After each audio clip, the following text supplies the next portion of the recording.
আসসালামু আলাইকুম গাইস, আপনারা সবাই কেমন আছেন? আশা করি সবাই ভালো আছেন, আমিও ভালো আছি। তো আজকে এসছি আমাদের গ্রামের দৃশ্য দেখাতে। তো আমাদের গ্রামের মাঠে কি কি ফসল উৎপাদন হয় আর কি।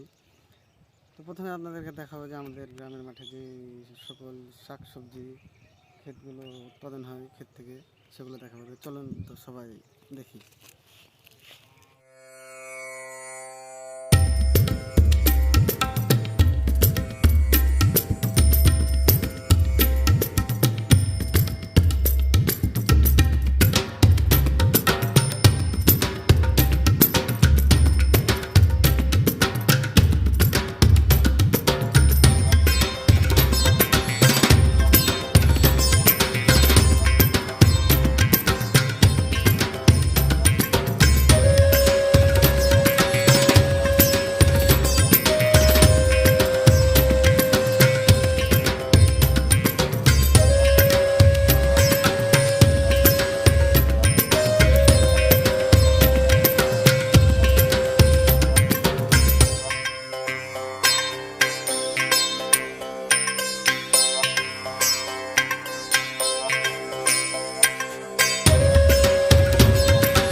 এটা আমাদের বিলের মাঠে সব জমিতে প্রায় ধান কাটা শেষ, এখন বিল পুরো ফাঁকা। তাই যে মহিষ গরু সব কিছু মানে বিলে দেওয়া আছে, তারা ইচ্ছা মতো তাদের ইচ্ছা মতো তারা খাচ্ছে।